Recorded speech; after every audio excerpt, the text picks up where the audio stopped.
नमस्कार, स्वागत छ दर्शकवृन्द यहाँहरुलाई कार्यक्रम न्यूज एन्ड भ्यूजमा म रोहन श्रेष्ठ।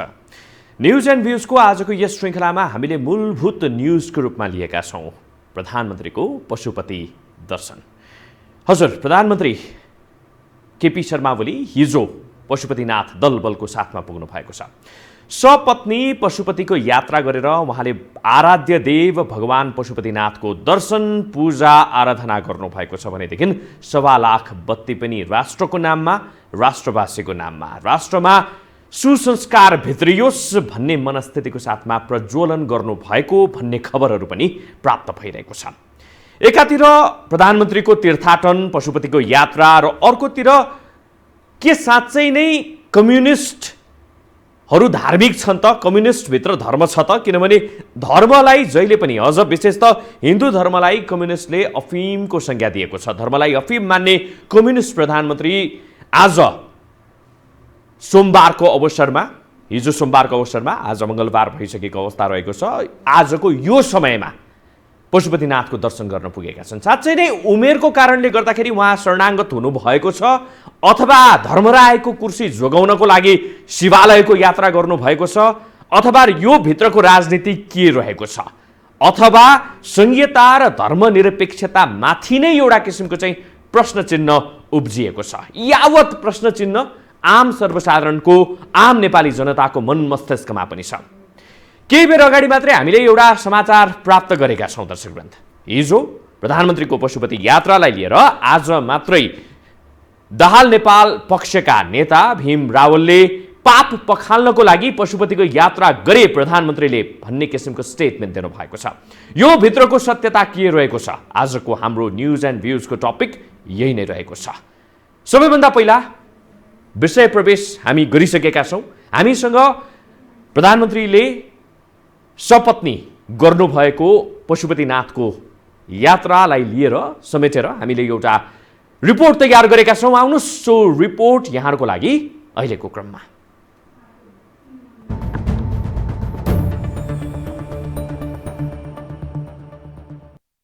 कम्युनिस्ट राजनीतिक सिद्धान्तमा विश्वास राख्ने नेताहरू देवालयहरूमा गएर तामझामका साथ अक्सर पूजा आजा गरेको देखिन्न। कम्युनिस्ट नेता केपी शर्मा ओली देशको कार्यकारी प्रमुख छन् र प्रधानमन्त्रीको हैसियतमा हिन्दूहरूको पवित्र धार्मिक स्थल पशुपतिनाथमा लाख बत्ती बाल्दै पहिलो पटक विशेष पूजा आजा गरेका छन्। संसद विघटनपछि तरल अवस्थामा रहेको राजनीतिमा ओलीको पशुपति दर्शन पश्चात धर्मनिरपेक्षता खारेज गरी सनातन हिन्दू धर्मको आवाज बुलन्द पार्नेहरूलाई प्रफुल्ल बनाएको देखिन्छ। ओलीको पशुपति दर्शनले धर्म सम्बन्धी संवैधानिक व्यवस्थामाथि नै फरक संकेत गर्न खोजेको विश्लेषण हुन थालेको छ, जुन संवेदनशील विषय हो। राजनीतिक संकट चुलिँदै जाँदा कतै प्रधानमन्त्री ओली अलोकप्रिय बनेको संघीयता र धर्मनिरपेक्षताका विषयमा जनमत संग्रह गरी संवैधानिक व्यवस्था नै फेर बदलमा त लाग्दै छैनन् भन्ने प्रश्न उब्जाएको छ। यस अभियानमा प्रधानमन्त्री ओली पछि नहट्ने गरी अघि बढिसकेको कतिपयको बुझाइ छ। जुन भौतिकवादीबाट उहाँ चाहिँ नि ईश्वरीय सत्तामा विश्वास गर्ने बिन्दुमा आइपुग्नु भयो नि, त्यहाँबाट उहाँलाई फर्किने अवसर छैन र उहाँले त्यसो गरेर ढोका खोलिदिएको हुनाले यहाँ नेपालमा धेरै मान्छे कम्युनिस्ट पार्टीको सदस्य भएको हुनाले अलिकति दहकस मानेर जुन बसिरहेको थिए, अब उनीहरूलाई ढोका खोल्यो। उनीहरूले चाहिँ यो प्राविधिक कुरो मात्रै हो, कम्युनिस्ट पार्टीको सदस्य भनेको भोलि नचाहिए बेला छोडिदिउँला, तर हाम्रो धर्म संस्कार संस्कृतिमा चाहिँ आजैबाट लागू भन्नलाई उहाँले ढोका खोल्नुभयो। रणनीति गरेको पनि हुनसक्छ, राजनीति गर्नेले गर्छ, त्यसमाथि कम्युनिस्ट पार्टीको स्कुलिङ भएर आएको हुनाले सत्ता जसरी पनि लिनुपर्छ भन्ने मान्यता उहाँमा छ। उहाँका दौतरी भनौँ कि उहाँका प्रतिस्पर्धीहरूमा अझ धेरै छ। संघीय संरचनाका विषयमा प्रधानमन्त्रीदेखि जिम्मेवार मन्त्रीहरूबाट समेत अप्रत्यक्ष रूपमा विवादास्पद अभिव्यक्ति आउने गरेका छन्। त्यस्तो अभिव्यक्ति र गतिविधिप्रति सामाजिक सञ्जालहरूमा पनि संघीयता र धर्मनिरपेक्षताका सवालमा नकारात्मक टिप्पणीहरू बलियो बन्दै गएको देखिन्छ। नेपालमा अस्थिरता पैदा गराउन चीन र भारत जस्ता छिमेकी मुलुकहरूले समेत संघीयता र धर्मका विषयमा दलहरूलाई दुई धारमा विभक्त गराउन उद्यत हुने चिन्तकहरू बताउँछन्। सम्पूर्ण फोर्सेसहरू इन्क्लुसिभ गरेर लानुपर्छ र यो किसिमले गरेर सिस्टम एडजस्टमेन्ट गर्नुपर्छ भन्ने फोर्सेसहरूमा शेरबहादुर देउवा, केपी ओली, अब त्यस पछाडिको अब पुरानो राज संस्थाका केही पार्टिजहरू, पुराना राजावादीहरू जो स्पेस नपाएको छन्, ती सबै ती फ्याक्टर्सहरू र नयाँ थटहरू, नयाँ जेनेरेसनको केही व्यक्ति समूहहरू, सिभिल सोसाइटी एकातिर छन्, एकातिर होइन यो अघि तपाईँले भने जस्तो त्यो एलायन्सहरू, त्यस किसिमको त अब यो एलायन्सहरू बनिरहेको छ नि त।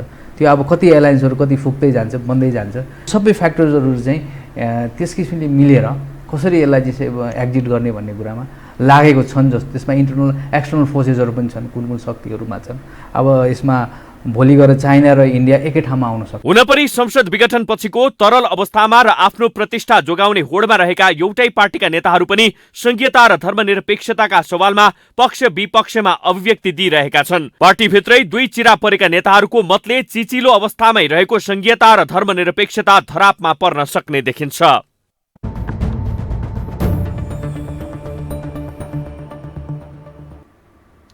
प्रधानमन्त्री हिँडे, प्रधानमन्त्री ओली हिँडे, मोदीको बाटोमा भनेर पनि कतिले भनिरहेका छन्। यसरी हेर्नु पनि कतिको सही हुन आउँछ त्यो आफैमा एउटा प्रश्नवाचक चिन्ह रहेको छ। किनभने प्रधानमन्त्रीको पनि नितान्त आस्था र थुप्रै हिन्दूहरूको आस्थाको केन्द्र रहेको पशुपतिनाथ मन्दिरमा गएर यदि राष्ट्र र राष्ट्रियताको लागि, राष्ट्र र त्यस्तै गरेर जनहितको लागि प्रधानमन्त्रीले 1.25 लाख बत्ती बाले पशुपतिनाथको दर्शन गरे, त्यसमा के नै बिग्रियो र आखिर यसले चाहिँ के नै त्यस्तो ठुलो भुइँचालो ल्यायो त भन्ने किसिमका प्रसङ्गहरू पनि आउलान्। यद्यपि के पनि भनिएको छ भने कम्युनिस्टको धर्म अथवा धर्मलाई हामीले अघि पनि भन्यौँ, धर्मलाई अफिम मान्ने कम्युनिस्ट प्रधानमन्त्री केपी शर्मा ओलीले यसरी यो अवस्थामा जति बेला प्रतिनिधि सभा विघटन भएसँगै थुप्रै प्रश्नहरू यति बेला प्रधानमन्त्री स्वयंमाथि पनि तेर्सिएको अवस्था रहेको छ। प्रतिनिधि सभा मात्रै विघटन भएको छैन भनेर प्रश्न चिन्ह उनीमाथि तेर्सिएको छ। चाहे त्यो विपक्षी दलका नेताहरू किन नहोस् अथवा चाहिँ नेकपा भित्रकै शीर्षस्थ नेताहरू पुष्पकमल दाहालदेखि लिएर माधव कुमार नेपालदेखि लिएर झलनाथ खनालदेखि लिएर विभिन्न व्यक्तिले, विभिन्न शीर्षस्थ नेताहरूले विभिन्न कोणबाट चाहिँ टीका टिप्पणी गरिरहनु भएको छ।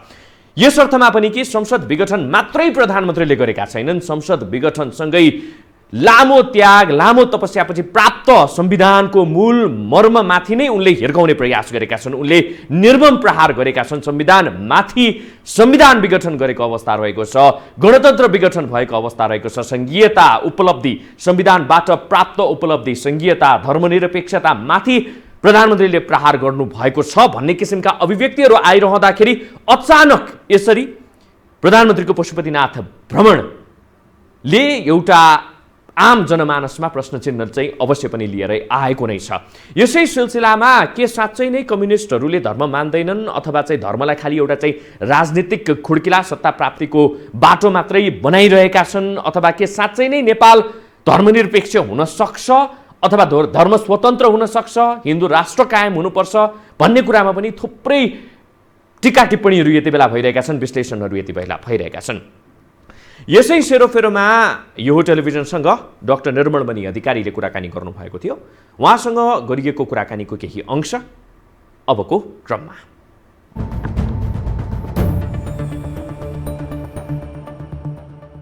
नेपालमा चुनौती छ, तर नेपालमा अब अहिले वैदिक सनातन हिन्दू, बौद्ध, बोन, जैन, किराँती लगायतका यहाँको जुन मौलिक धर्म संस्कृति हुन्, मष्ट लगायतका हाम्रा मौलिक सभ्यता हुन्, यिनीहरूको दृष्टिबिन्दुबाट हेर्दाखेरिमा सबै कुरो सकियो कि भन्ने हिसाबबाट अहिले मिडियामा मान्छेहरूले चर्चा गर्दछन्। मैले चाहिँ के भन्दछु भने जसले त्यो भन्दै हुनुहुन्छ उहाँ अलिक पछाडि हुनुहुन्छ। एउटा बेला त्यो थियो, तर नेपालमा केही वर्ष लगभग 70 सालको आसपासबाट 5-7 वर्ष यता आयो, त्योभन्दा अगाडिको अवस्था र अहिलेको अवस्था बिल्कुल अलग छ। अब अहिले भनेको हामीले त स्पष्ट नेपालको पुनर्जागरणको अर्थ र आधार भन्ने हाम्रो पुस्तक छ, त्यो पुस्तकमा भनेका छौँ नेपालमा त पुनर्जागरणको युग प्रारम्भ भएको छ। कम्युनिस्ट मात्रै भएको भए पनि उसको आफ्नो मान्यता छ, केहीमा राम्रो गर्छ। जस्तो तपाईँले पूर्व सोभियत युनियन हेर्नुभयो भने विज्ञान प्रविधिमा उनीहरूले बहुत महत्त्व दिएर काम गरे। पुँजीवाद भन्यो भने उनीहरूले चाहिँ आर्थिक समृद्धिको लागि काम गर्छन्, यद्यपि त्यहाँ चाहिँ नि सीमित मान्छेहरू धनी हुन्छन्, अरू मान्छेहरू पीडित हुन्छन्, तर त्यो अवसरको प्रोबेबिलिटी, सम्भाव्यता बढाउन उनीहरूले बहुत मिहिनेत गर्छन्। तर नेपालमा कोही कम्युनिस्ट ब्यानर लिएर, कोही काङ्ग्रेस ब्यानर लिएर, कोही राप्रपा भनेर, कोही जनता समाजवादी अथवा अरू केही समाजवादी भनेर जो आए, यिनीहरू चाहिँ यताबाट कम्युनिस्टबाट केही कुरा लिए, इभन पञ्चायत पनि केही कुरो पुँजीवादीबाट लिए। त्यसो भएको हुनाले आयुर्वेदमा वैरोध्य भन्छ के, वैरोध्य भनेको दुई चिज मिसायो भने त्यो बिख बन्छ। हाम्रो नेपालमा चाहिँ न कम्युनिस्ट छ, न उदारवादी भनिएको पुँजीवादी छ, नेपालमा कपुतन्त्र छ, जो आयुर्वेदको वैरोध्य जस्तो बिखालु एउटा शासन प्रणाली हो। वैदिक सनातन हिन्दू, वैदिक सनातन हिन्दू, यसको मूल नेपाल हो। अर्को भनेको बौद्ध धर्मको मूल नेपाल हो। अर्को भनेको किरात धर्मको मूल नेपाल हो। अर्को भनेको जैन र बोनमा चाहिँ अहिलेसम्म के भनिएको थियो भने उत्तर र दक्षिणतिर लाने गरिएको थियो। बोनलाई तिब्बत मात्रै मान्ने गरिएको थियो, जैनलाई अहिलेको प्रेजेन्ट डे इन्डिया वर्तमान चाहिँ इन्डियामा भन्ने गरिएको थियो। हामीले अनुसन्धान गरी हेर्दा बोनका जुन पहिलो बुद्ध भनौँ तोन्पा सेनराव म्यो हुनुहुन्छ, उहाँ 18,000 वर्ष पहिले जन्मेको तिब्बतमा, तर त्यहाँबाट यात्रा गर्दै आएर हाम्रो स्वयम्भू काठमाडौँको त्यहाँ तपस्या गरेर ज्ञान हासिल गरेर बोन धर्मको प्रादुर्भाव यहाँ भएको रहेछ। त्यस्तै जैनमा पनि जुन अन्तिम तीर्थङ्कर हुनुभयो महावीर, उहाँको जन्मस्थली अहिले हामीभन्दा बाहिर पर्छ, तर प्रथम तीर्थङ्कर ऋषभदेवको जन्म कर्मथलो हाम्रो गण्डकी प्रशमन क्षेत्र हो। त्यसो भएको हुनाले जैन र बोन पनि हाम्रै हो। प्रधानमन्त्री केपी ओलीमा आइरहेका परिवर्तनहरू सकारात्मक छन्। प्रचण्ड, माधव नेपाल पक्ष आदि इत्यादिले जति आलोचना गरे पनि तपाईँ त्यसमा नडग्नु होला र तपाईँ अब भनेको पशुपतिमा गएर टिभीले देखाउने गरी पूजाआजा गर्नुपर्छ है भनेर म त सार्वजनिक सल्लाह दिएको व्यक्ति। त्यसो भएको हुनाले प्रधानमन्त्रीले हिजो जो काम गर्नुभयो त्यसलाई म प्रोत्साहन दिन्छु। र त्यो उहाँले किन गर्नुभयो भन्दाखेरि एउटा मात्रै कारण हुँदैनन्। कैयौँ कुरो उहाँलाई भोट ब्याङ्क बनाउनु छ, त्यो भएर पनि गर्नुभयो। कैयौँ कुरामा उहाँलाई अर्को पक्षलाई देखाउनु छ, त्यो भएर पनि गर्नुभयो। कैयौँ कुरा उहाँमा जुन त्यो वृद्धावस्था जाँदैछ त्यसले चाहिँ चेतना पनि आउँदैछ। कैयौँ कुरो उहाँले जिन्दगीभरि जस्तो खालको सङ्गत पहिला पाउनुभयो र अहिले जस्तो सङ्गत उहाँले पाउँदै हुनुहुन्छ, त्यसको सङ्गतको परिणाम पनि हो। जे भए तापनि चाहे उहाँले रणनीतिक रूपमै गरेको भए पनि अब त्यो बिन्दुबाट उहाँ फर्किन सक्नुहुन्न। अब उहाँ रामलाई अवतार, ईश्वरीय अवतार मान्ने, जुन भौतिकवादीबाट उहाँ चाहिँ नि ईश्वरीय सत्तामा विश्वास गर्ने बिन्दुमा आइपुग्नु भयो नि, त्यहाँबाट उहाँलाई फर्किने अवसर छैन र उहाँले त्यसो गरेर ढोका खोलिदिएको हुनाले यहाँ नेपालमा धेरै मान्छे कम्युनिस्ट पार्टीको सदस्य भएको हुनाले अलिकति दहकस मानेर जुन बसिरहेका थिए, अब उनीहरूलाई ढोका खुल्यो। उनीहरूले चाहिँ यो प्राविधिक कुरो मात्रै हो, कम्युनिस्ट पार्टीको सदस्य भनेको भोलि नचाहिए बेला छोडिदिउँला, तर हाम्रो धर्म संस्कार संस्कृतिमा चाहिँ आजैबाट लागु भन्नलाई उहाँले ढोका खोल्नुभयो। रणनीति गरेको पनि हुनसक्छ, राजनीति गर्नेले गर्छ।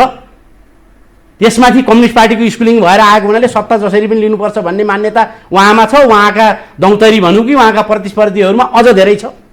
त्यसो भएको हुनाले उहाँले जुनसुकै कारणले गरेको भए पनि त्यसलाई प्रोत्साहन गरौँ, पहिलो कुरा। दोस्रो कुरा, नेपाल यति मतलब सानो आदि इत्यादि भन्ने हुँदै पनि गर्न परेकोमा तपाईँले बोलाउने प्राय पाहुनाहरूले दिने उत्तर चाहिँ के हुने थियो भने नेपाल भारत र चिनको बिचमा छ अनि फलानाले चाहिँ अथवा अमेरिकाले यहाँ टेकेर उता छोड्ने भन्ने, त्यो केही कारण होइन। त्यो नेपाललाई नेपाल केन्द्रित दृष्टिकोणबाट हेर्न नसक्नेहरू, सुन्दाखेरिमा राष्ट्रवादी जस्ता कुरा गर्ने तर कि भारत कि चिनको दृष्टिकोणबाट बोल्नेहरूले बोल्ने कुरा हुन्थे। खास के हो भने नेपालै केन्द्र हो। नेपाल केन्द्र के कारणले हो भने विश्व इतिहासमा यसको अनुसन्धान भएको छ। हिमवत खण्डलाई केन्द्रित मानेर सारा संसारका व्यक्तिहरू जो शासकहरू हुन् उनीहरूको जित्ने महत्त्वाकांक्षाको अन्तिम मानक भनेको चाहिँ यो हो। सभ्यताको हिसाबले पनि यो ठाउँ अति प्राचीन जुन सभ्यता हो यसलाई नढालेसम्म देखिसके नि। युरोपलाई जिते, युरोपलाई जित्नको लागि त्यहाँ क्रुसेड भएको, जिहाद भएको यहाँलाई थाहा छ। त्यस पछाडि सात सिमाना, टर्की सात सिमाना भएर यता यसले गर्ने भन्ने भयो। तर बिस्तारै उनीहरूले के देखे भने यहाँ नै निभाउन नसक्दासम्म धेरै कन्भर्जन यहाँ भयो, पहिला पनि मारेर कत्लेआम भएको छ नि। त्यति गर्दाखेरिमा पनि कहीँ न कहीँ यो त पुग्दो रहेछ। कहिले के रूपमा अहिले हेऱ्यो अरबमै मन्दिर बन्न थालिसक्यो, युरोप अमेरिकामै चर्च खाली भएर यता जान थाले। यसको सङ्केत उनीहरूले त 200-300 वर्ष अगाडि नै देखिसकेका छन्। त्यसो भएको हुनाले जरो किलो सिद्ध्याउनको लागि आएका हुन्।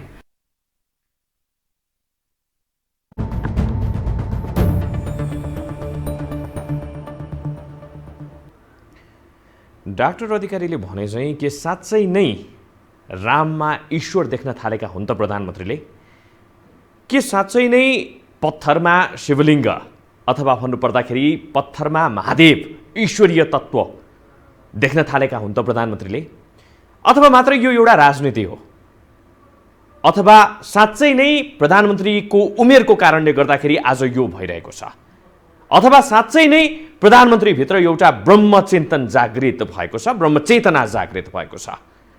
थुप्रै विषय, थुप्रै कोणहरूबाट यो विषयलाई एनालिसिस गर्न सकिन्छ, विश्लेषण गर्न सकिन्छ र यो तारमतारको विश्लेषण पनि यति बेला भइरहेको छ। कसैको लागि पशुपति दर्शन सकारात्मक पक्ष बनेर आएको छ, कसैले पशुपति दर्शनभित्र नै प्रधानमन्त्रीले चाहिँ संसद विघटन गरेर जुन पाप गरेका छन् त्यो पाप पखाल्नको लागि पशुपति दर्शन भयो भन्ने किसिमका चाहिँ कोणका विश्लेषणहरू पनि आएका छन् भनेदेखि धर्मनिरपेक्षताको विरुद्धमा अथवा धर्मसापेक्षता, हिन्दू धर्म हुनुपर्छ, हिन्दू राष्ट्र कायम हुनुपर्छ भनेर जसले लबिङ गरिरहेको छ, जसले पैरवी गरिरहेका छन्, उनीहरूले त झन् यसलाई निकै नै स्वागत योग्य कुरा मानिरहेको छ। उनीहरूले भनेको कुरो संघीयताको खारेजी र त्यस्तै गरेर हिन्दू धर्मको स्थापनालाई एउटा सकारात्मक दिशा मिलेको भनेर पनि विश्लेषणहरू भइरहेका छन्।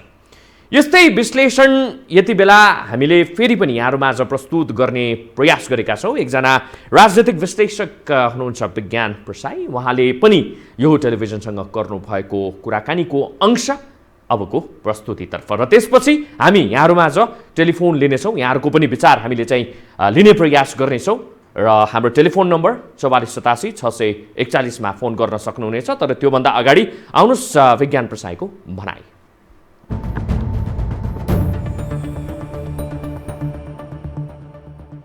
केही सिस्टममा चाहिँ एडप्टेसनहरू हुनसक्छ। त्यो एडप्टेसनको निम्ति यो इन्भाइरोमेन्ट पनि एउटा क्रिएट पनि गरिएको, त्यस किसिमले मुभमेन्ट इभोल्युसनरी प्रोसेसबाट आएको पनि भन्न सकिन्छ।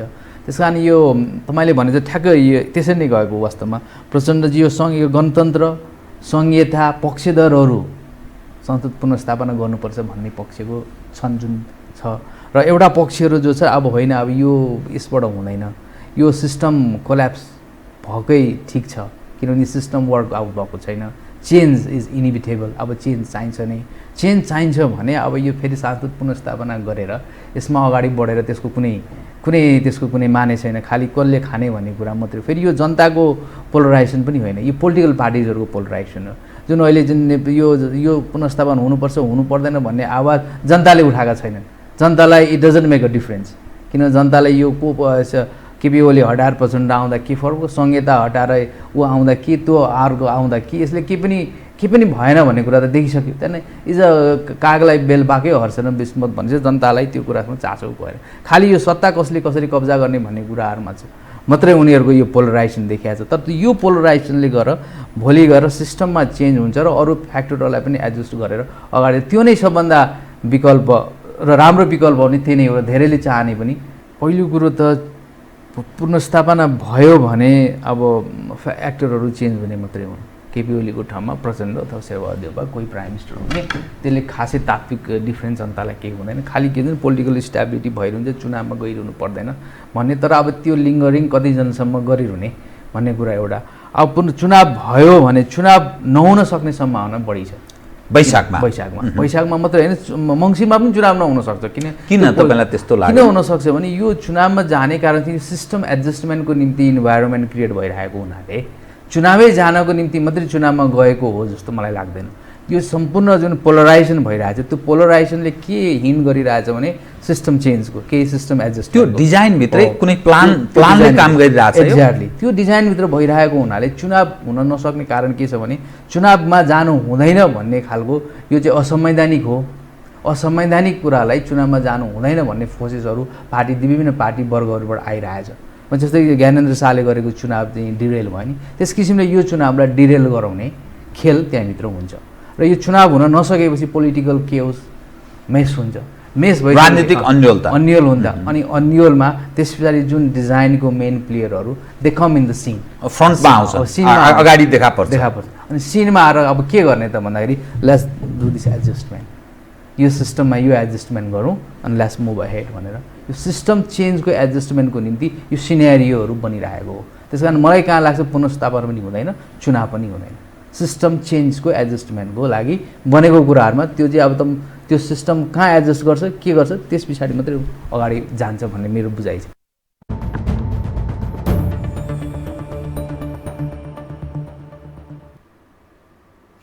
प्रधानमन्त्रीको यो तीर्थयात्रा, प्रधानमन्त्रीको यो पशुपतिनाथ यात्रासँगै पशुपतिनाथको दर्शन, पूजा, 1.25 लाख दीप प्रज्वलन, राममाथि ईश्वर देखेका प्रधानमन्त्रीको यो यात्रा, पशुपतिनाथको दर्शन साँच्चै नै संयोग मात्रै हो अथवा सुनियोजित मात्रै हो? साँच्चै नै अरू नेताहरू, मैले अघि पनि भने, चाहे त्यो पुष्पकमल दाहाल किन नहोस् अथवा माधव कुमार नेपाल किन नहोस् अथवा बाँकी अरू राजनैतिक दलका अरू नेताहरू नै किन नहोस्। लामो सङ्घर्ष, लामो त्याग, लामो तपस्या, लामो बलिदानी, धेरैको बलिदानीपछि प्राप्त भएको यो संविधान र संविधानले दिएको स्थापित गरेको धर्मनिरपेक्षता के संसद विघटनसँगै धर्म रहेको हो? आजको प्रश्न हाम्रो यही नै रहेको छ। आउनुहोस् हामीलाई टेलिफोन गर्नुहोस्। हाम्रो टेलिफोन नम्बर रहेको छ 44 87 641 44 87 641 मा टेलिफोन गरेर आफ्नो विचार राख्न सक्नुहुनेछ। प्रधानमन्त्रीको यो यात्रालाई तपाईँ कसरी लिनुहुन्छ? एकजना कलर हाम्रो टेलिफोन सम्पर्कमा हुनुहुन्छ। नमस्कार, को बोल्दै हुनुहुन्छ? कहाँबाट बोल्दै हुनुहुन्छ? नमस्ते, म छवि रमण अधिकारी सिनामङ्गलबाट। हजुर भन्नुहोस्, तपाईँको विचार आजको यो टपिकमा के रहेको छ? आजको यस विषयमा के रहेको छ? सर्वप्रथम चाहिँ म तपाईँलाई एउटा विशेष अनुरोध गर्छु। हजुर, यो कलरहरूको कुराकानी चाहिँ एकदमै छोटो समय भयो। तपाईँहरूले त्यो लिस्ट चाहिँ फुटेजहरू र अन्य कुराकानीहरू टिप्पणीहरू धेरै लामो गरिदिनु भयो। हजुर, यो कम्तीमा आधा समय चाहिँ छुट्याइदिनु हुन म अनुरोध गर्छु। प्रयास गर्छौँ। धेरै धेरै धन्यवाद यहाँलाई। अब विषयमा प्रवेश गर्नु पर्दाखेरि म लगभग 20 जति शिवरात्रि पर्वमा चाहिँ पशुपति क्षेत्रमा स्वयंसेवीको रूपमा खटिसकेको मान्छे हुँ। लगभग 20 जति शिवरात्रि खटिसक्यो। अहिलेसम्म कहिल्यै पनि प्रधानमन्त्री केपी ओली त्यहाँ दर्शन गर्न गएको भन्ने मैले थाहा पाएको थिइनँ। हिजो अचानक उहाँ चाहिँ त्यहाँ दर्शन गर्नको लागि जानुभयो भन्दाखेरि म एकछिन त पत्याउन मलाई गाह्रो भयो। किनभने उहाँ यो दोस्रो के अरे प्रधानमन्त्री भएको नि अब लगभग 3 वर्ष भयो। योभन्दा अगाडि 2टा शिवरात्रि गए होइन, त्यो बेला पनि जानु भएन। यो अघिल्लोचोटि प्रधानमन्त्री हुँदा पनि उहाँ आउनु भएको थिएन। कुनै बेला उहाँले के भनेको मलाई याद छ भने भवन भन्ने कुरा छँदै थिएन, छ भने कार्ल मार्क्स मात्रै हुन् भनेर भनेकोसम्म मलाई याद आएको छ। अब अहिलेको अवस्थामा हेर्नुहोस्, यो विगत जब उहाँको कुर्सी हल्लिन थाल्यो, उहाँका काम गतिविधिहरूकै कारणले गर्दा उहाँको जब कुर्सी हल्लिन थाल्यो, उहाँको पद धर्ममा पर्दै जान थाल्यो, त्यस पछाडि उहाँले अयोध्याको बारेमा कुरा निकाल्नुभयो, राम जन्मस्थलको बारेमा कुरा निकाल्नुभयो, विभिन्न ठाउँका बारेमा जस्तो चतरामा सप्तकोशीको तीर चतराघाटमा गायत्री मन्त्र चाहिँ त्यहाँ आविष्कार गरेको, मतलब रचेको ठाउँ भनेर यो पौराणिक कुराहरू होइन, अब धार्मिक आस्थासँग जोडिएका विषयहरूमा व्यापक उठान गर्दा गर्दै उहाँ हिजो अचानक तपाईँलाई पशुपतिनाथ मन्दिरमा जानुभयो। एकछिन मलाई पत्यारै लागेन। एक प्रकारले उहाँ के अरे यो जीवनको अन्तिम कालखण्डमै भनौँ न, अब वृद्धावस्थामा पुगिसकेपछि उहाँको सद्बुद्धि फेरेर त्यहाँ जानुभएको भने त्यसलाई हामीले श्रद्धा गर्नुपर्छ, सम्मान गर्नुपर्छ होइन। तर मलाई यो लाग्दैन कि उहाँको अन्तर्मनबाट अब भगवानप्रति चाहिँ आस्था प्रकट अलिकति त्यस्तो देखियो। उहाँलाई धार्मिक भावनाले चाहिँ उहाँ ओतप्रोत हुँदै जानुभयो। अब हिजोका सम्पूर्ण कम्युनिस्ट आचरणहरू, हिजो मान्छे मारेर चाहिँ जेल परेका कुराहरू, यी सबै कुराहरू बिर्सेर चाहिँ उहाँमा त्यो खालको परिवर्तन आयो भन्ने कुरा चाहिँ मलाई लाग्दैन। उहाँ अब के भने चुनाव आउँदैछ, चुनावमा जाँदाखेरि पत्ता साफ हुने, नेकपाको जुनसुकै खेमा होस् उहाँहरूको पत्ता साफ हुने अवस्था। त्यसैले त्यो जनमत चाहिँ किनभने हिन्दू राष्ट्र कायम हुनुपर्छ भन्ने एउटा जनमत निकै बढेर गएको छ। अनि संवैधानिक राजतन्त्रको वकालत पनि निकै बढ्दै गएको अवस्था छ। अनि उहाँ चाहिँ कस्तो भने नरेन्द्र मोदीको मार्गमा अहिले हिँडे जस्तो लाग्छ क्या मलाई। शैली पनि त्यस्तै अपनाउँदै हुनुहुन्छ। उहाँ चाहिँ कस्तो भने जुन तालमा मादल बज्छ त्यही तालमा नाच्न खपिज मान्छे हो। उहाँले कुनै बेलामा म स्विमर हुँ भन्नुभयो, आज मात्रै म सुन्दैछु के अरे हिमाल चढ्न म गएको भए अझ रमाइलो हुन्थ्यो भन्ने हुनुहुन्थ्यो होइन। त्यसैले उहाँले कतै यो अलिकति खेलाडीको पन देखाएको पनि हुनसक्छ भन्न चाहन्छु। हजुर, हस्, धेरै धेरै धन्यवाद। हामी यसरी निरन्तर रूपमा यहाँहरूको पनि विचार लिइराख्ने प्रयास यति बेला गरिरहेका छौँ। अर्को एकजना कलर हाम्रो टेलिफोन सम्पर्कमा हुनुहुन्छ। नमस्कार, को बोल्दै हुनुहुन्छ? कहाँबाट बोल्दै हुनुहुन्छ होला? हजुर नमस्कार। म महादेव महतो बोलेको। हजुर महतोजी भन्नुहोस्, तपाईँको विचार आजको यस विषयमा के छ? यो विषयमा हजुरको अब धेरै लामो कुरो गरेर काम छैन। के छ भन्नुहुन्छ भनेदेखि कम्युनिस्टको पार्टीको जुन बडे महान नेताहरू छ नि, हजुर, उहाँहरूले यो धर्म मान्दैन। किनभनेदेखि कसैको छोरो मर्यो, कसैको आमा मर्दा बुवा मर्दाखेरि कपाल नकाट्ने क्रियामा नबस्ने त्यस्ता त्यस्ता चाहिँ हामीले हेरेकै हो, नहेरेको होइन। हजुरलाई पनि थाहा होला होइन। हजुर। र अब यो पशुपतिमा जाने कुरो पनि यो अचम्म कस्तो छ भन्नुहुन्छ भनेदेखि यहाँ अब बुझ्नु मान्छेले सबैले बुझिसकेको छ, तर के छ भन्नुहुन्छ भनेदेखि लोग्नेको नाउँ सबैले आइमाईले जान्दछ, तर नाम राखेर बोलाउँदैन। हामीहरूको यता तराईको सिस्टम हजुर त्यो छ। अब संविधान चाहिँ बलात्कार भयो भनेर भन्यो, जलायो, संविधान पनि गइसक्यो। अब यो हिन्दू राष्ट्र कायम गर्नुपर्छ भनेर सबै ठाउँबाट प्रेसर पनि भएको छ, नभएको कुरो होइन।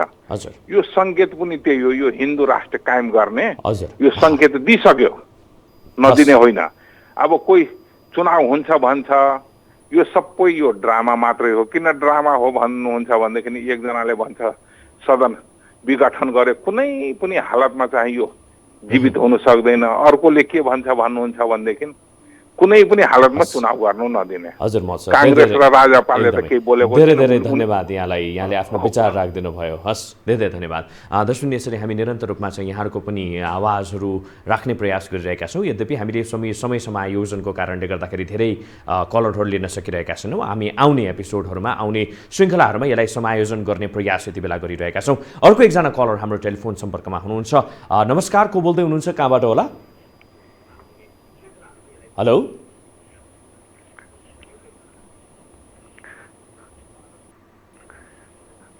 हेलो, नमस्कार। हजुर नमस्कार, यहाँको शुभ नाम एकचोटि हाम्रो लागि? म राजु बोगटी कुसुन्तीबाट। हजुर राजुजी भन्नुहोस्, तपाईँको विचार आजको यस विषयमा के? आजको विषयमा जुन भीमरावलको पनि कुरा निकाल्नु भएको थियो हजुरले, र प्रचण्डको र हाम्रो ओलीको लिनुभएको थियो, त्यसमध्ये मैले भन्नु पर्यो भने यिनीहरूलाई धर्म र उसपट्टि छैन, आफ्नो स्वार्थको लागि हो। भीमरावले पनि लाउडापछि व्हाइट बडी काण्डमा के गर्नुभएको थियो होइन, अर्कालाई मात्रै खुल्याउनु खोजेर हुनेन। उहाँले पनि होल बयान लगाएर कि धर्मको नाममा शपथसम्म लिन नसक्ने, अहिले के भने नयाँ झुकीले खरानी खर्छ भने जस्तो किसिमले चाहिँ नि जुन पशुपतिमा जानुभएको छ, त्यो देखाउटीलाई जनतालाई भ्रम छर्नको लागि मात्रै हो। अर्का जाने हाम्रा प्रचण्डले पनि कि जुन कि लास्टमा गएर भैँसी पूजा गर्नुभयो कि उहाँ पनि त्यही हो। यिनीहरू कुनै केही पनि होइनन् कि देश र जनताको लागि केही गर्नेवाला छैनन्। धर्म संस्कृतिपट्टि यिनीहरूलाई माया ममता छैन। जुन हाम्रा राष्ट्रियता पहिचान यिनीहरूलाई कुनै ख्याल छैन। यिनीहरू त के भने विदेशीका गुलाम हुन्। यिनीहरूको आफ्नो व्यक्तिगत स्वार्थ र आर्थिक आय आर्जन र लाभ र उच्च पदमा आसीन हुनको लागि मात्र हो। सर्वसाधारण जनता र देशको लागि केही गर्नेवाला छैनन्। त्यसले गर्दा यिनीहरूबाट चाहिँ हामी सावधानीपूर्वक नेपाली जनताले चाहिँ बुझेर सुझबुझका साथले यस्ता गलत तत्त्वहरूबाट चाहिँ सजग भएर चाहिँ देशलाई चाहिँ हामीले अविच्छिन्न रूपमा चाहिँ अगाडि बढाउनको लागि चाहिँ हामी एकजुट हुन नै आवश्यक छ। यिनीहरू विदेशी भरौटेहरूले चाहिँ देशको लागि र जनताको लागि केही गर्नेवाला छैनन्। हस् राजुजी, धेरै धेरै धन्यवाद। यसरी हामी निरन्तर रूपमा चाहिँ यहाँहरूको चाहिँ टेलिफोन कल पनि लिइरहेका छौँ, तर यसलाई भने समय सकिएको भनेर मैले जानकारी पनि प्राप्त गरिरहेको छु। र प्रधानमन्त्रीको यो आस्था यदि साँच्चै नै आस्था पलाएको हो र प्रधानमन्त्रीको नितान्त रूपमा भन्ने हो भनेदेखि एउटा ईश्वरप्रतिको श्रद्धा हो भनेदेखि त्यो उहाँको व्यक्तिगत कुरा हुन आउँछ। यद्यपि उहाँले राष्ट्रको लागि साँच्चै नै चोखो मनले, सत्य मनले यदि केही गर्नुभएको छ भने त्यो पक्कै पनि राम्रो कुरा हुन आउँछ। यदि त्यहाँ चाहिँ कुनै स्वार्थ मिश्रित गन्ध रहेको छ भनेदेखि पक्कै पनि सम्भवतः पशुपतिनाथ स्वयंले उहाँलाई सद्बुद्धि प्रदान गर्नुहुनेछ। यहाँहरूलाई पनि धेरै धेरै धन्यवाद। दर्शकबिन, हामीलाई टेलिफोन गरिदिनु भयो, आफूलाई आफ्नो समय उपलब्ध गराइदिनु भयो। निरन्तर रूपमा हामी न्युज एन्ड भ्युज मार्फत तपाईँहरूको पनि विचारहरू लिने प्रयासहरू गरिरहेका छौँ विभिन्न विषयवस्तुमा, राजनैतिक, आर्थिकदेखि लिएर सामाजिक विषयवस्तुहरूमा। आजको लागि न्युज एन्ड भ्युजको समय सकिसकेको छ। हेर्दै रहनुहोला, यो हो टेलिभिजन। नमस्कार।